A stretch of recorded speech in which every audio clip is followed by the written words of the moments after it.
Hello everyone, welcome to these exciting Art House Urban Bright Arts and Education videos. Art House's mission is to inspire exploration and expression in the visual arts. We work with professional artists who will be instructing you on some amazing arts and crafts projects. Are you ready? Okay, so now we're gonna move into his spines. We are probably gonna go back to his main body at some point, but for now, I'm gonna start just filling in the area for his spines. So his spines are like a lighter color with a dark underbody to them. So I am going to fill this in lightly with like, I think this is either sepia or I think it's sepia. Yeah.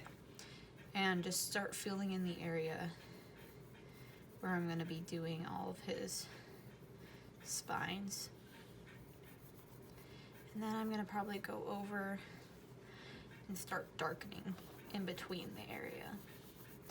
I find it's a little bit harder sometimes to just draw the actual spines instead just to shade around them, which is kind of an odd approach, but I feel like it works, so I'll show you how I do that. So you can see I'm just holding my colored pencil to the side, not pressing very hard. I'm just filling in the space a little bit to get a good feeling. Okay. So their signs are very consistent. So I'm gonna almost do it like in between, if you can see. So you'll see there'll be lighter parts that will represent the spines.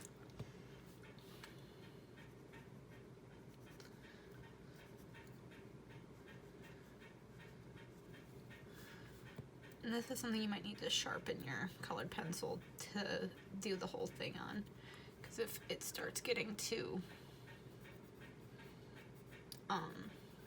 dull, your lines might become a little awkward or just too thick for your liking. It just really depends on the look you're going for. How this approach looks almost looks like I'm drawing him with dark spines instead of light ones, but truly the darkness is the area in between. So over time, once it's all filled in, it'll be easier to see that that's the approach we're going for. So I'm probably gonna speed up this next part just to get this filled in.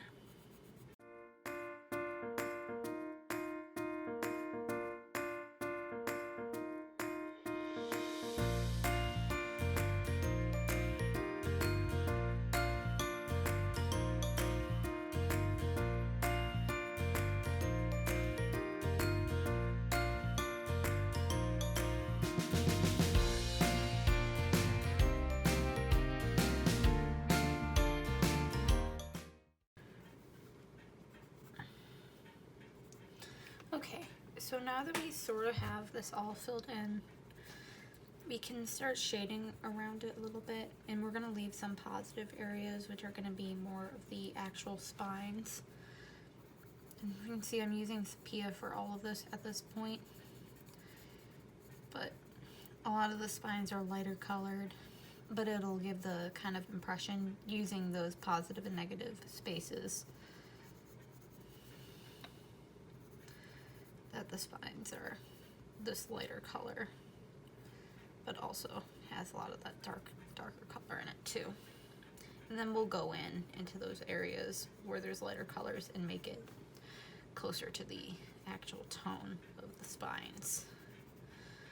This is a little bit of tedious work, and that's the thing with colored pencils. Again, it is very tedious at times. You're very much just filling in everything. It's coloring, and I find it really peaceful and relaxing, so I don't mind taking a little bit longer to do this. But again, you don't have to go as intense as this if you don't want to, or if you want to, you can. That's a no big deal type of thing. Hedgehogs are just, they're very, I don't know, I keep saying it, but they're very cute. I'm pretty sure they're African. Like, they're African hedgehogs. That's one thing, I kind of always forget where certain animals are from. It's like, well, I know I've never seen one here in Ohio, so I know they're not from here.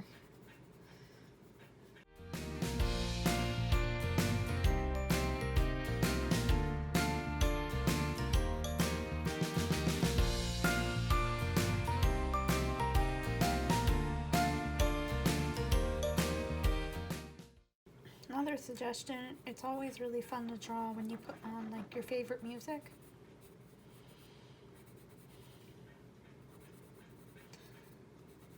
Even though I'm not listening to music right now because I am recording a video, I really love to just listen to stuff, or I'll put on like a TV show or a podcast of some sort while I draw, because I think it sometimes helps me focus, which is odd, but I think it just kind of, you get in the zone.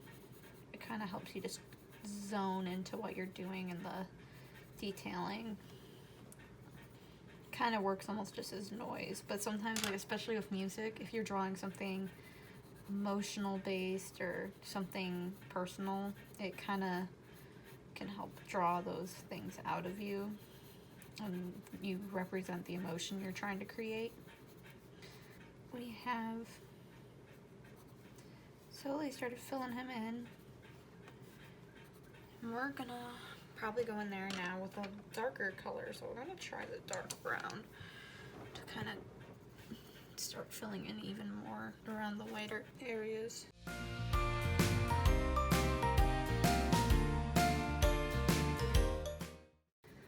Being able to draw and stuff definitely helps with stuff like quarantine.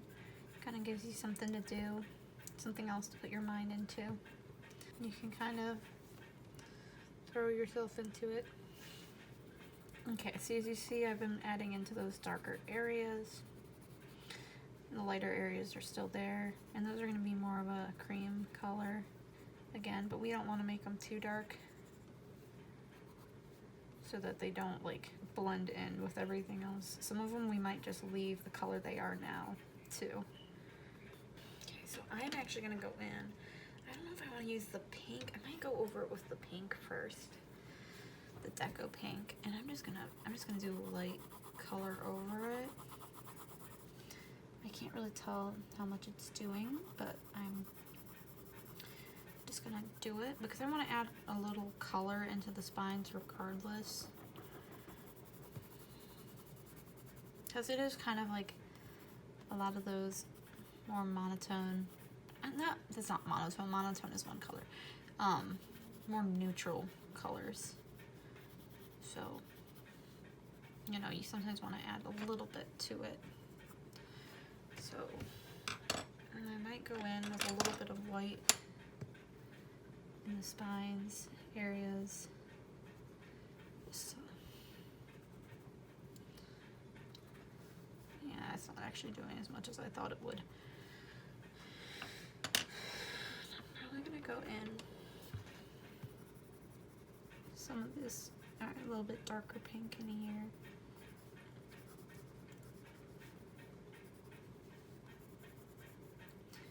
I'm gonna put that in some of this area, but not all of it.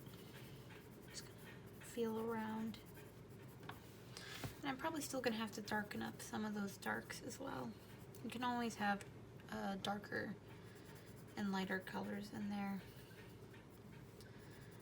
As you can see, it's still kind of a rough, papery feel to it. And it's kind of an interesting debate because I've had some art teachers tell me make sure there's no white left on the page when you do colored pencils, but I've had other ones to say to use the paper, you know, like to kind of add texture. So I can kind of go both ways. I never really know if there's one that's a little more proper than the others, but I personally, it changes for me. Like, I like it sometimes when it's textured like paper. So it feels more like it's like colored, like a colored pencil thing when there's a little bit more to it. I'm just putting a little bit of black in here just to add a little bit of darkness. But I'm probably gonna go in more with the brown and the sepia than the black. Just because black is just so intense sometimes that's like it's too much. I'm gonna brush over some areas with light umber. That's the thing that can happen is like when you go over it a few times, some of the other colors don't stand out as much anymore. So you might have to go over it a few times to make sure you're getting the colors and textures that you want. That's one thing to keep in mind too. The darker you make your darks, the lighter you can make your lights. But honestly, I'm pretty happy with this, so I'm probably not gonna mess with this as much as I might normally. This might be a section where I separate it out. I'm going to now start working on the flower. So again, as I said, this is a lily, and I'm going over this with apple green, and I'm just gonna cover all of it. If I was doing a more in-depth one, I would probably start with a little bit even lighter color or some yellows and really build up the colors. But I don't want to make this too complex. I want to keep it nice and simple.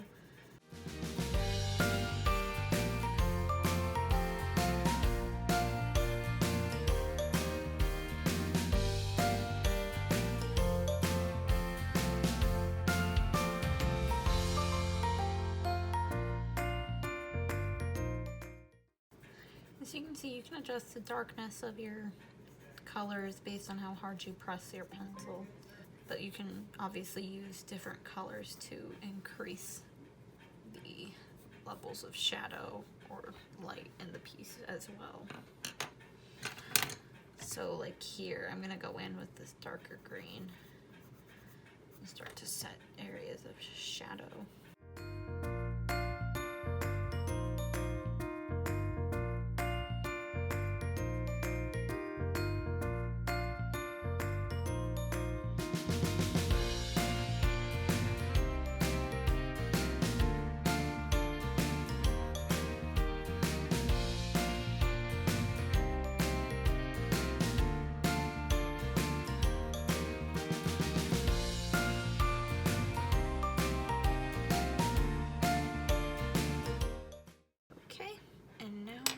Going to fill in our lily. So I'm doing a red lily.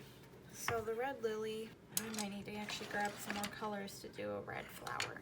Okay, so for the red lily, I'm going to be layering it using yellows and oranges till we get to the final color of this. So of course we're going to start lightest.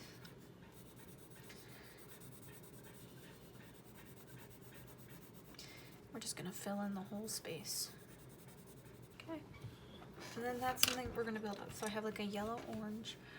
We're gonna start inputting. There's a little bit of yellow in the center of a red lily, like a yellow orange. I put a little bit of that there, and then we're gonna also use the color to add to a little bit of the shading and shadows.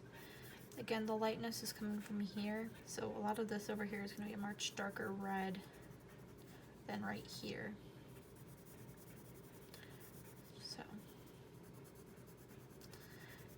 Just gonna keep building it up. Right. I'm trying to do this in a way that's a little bit quicker and easily understood. So now we're gonna go over all of this with this orange.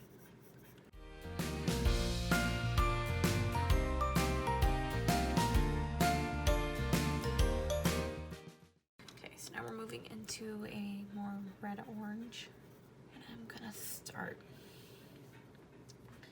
really emphasizing that darker.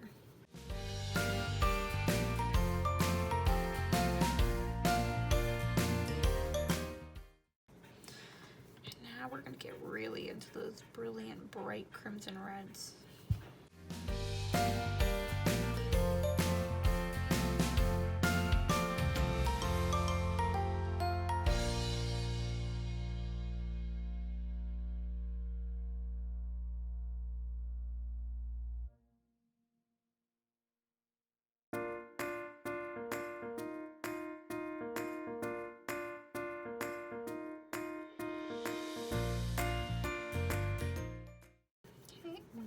those areas now to get that nice deep colors of the red. Oh, and that's something to be careful with colored pencils, is they can just break.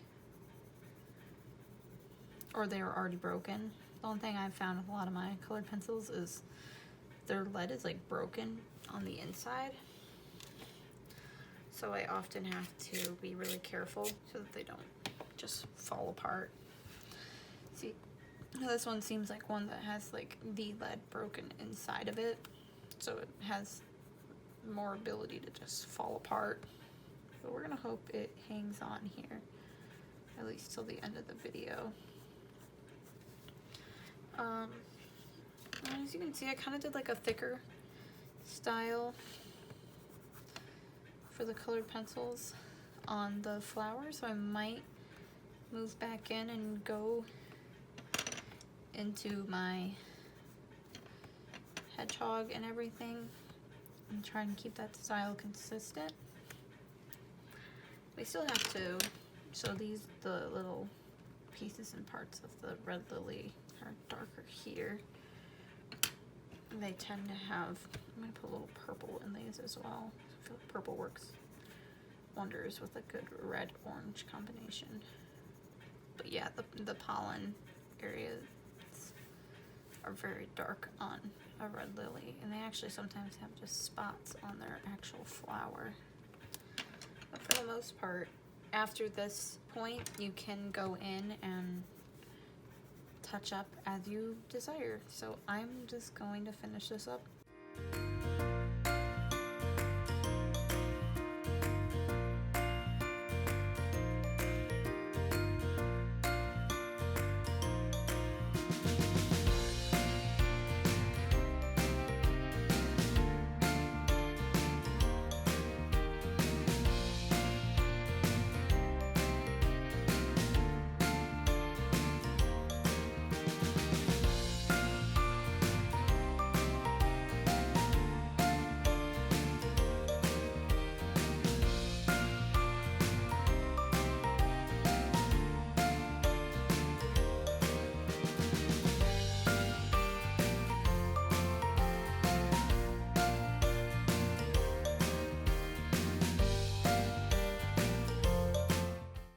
Okay, so I'm gonna say that's good for this piece.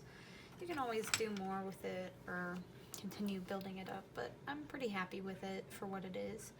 Yeah, so stay tuned for our next video. We have polls almost weekly on our Art House Instagram to vote on what I'll draw next. So keep an eye out and just let us know what you think. Thank you so much for watching, and we'll see you in the next video. Thank you for listening to Art House's video today. Don't forget to like, share, and comment with what you've made. Tune in to another instruction video on our Facebook, Instagram, and our YouTube page. We are grateful to our funders and individual donors who have made this programming possible. We also wish to thank Lil Blizzard Boy from Refresh Collective for our background music. See you soon!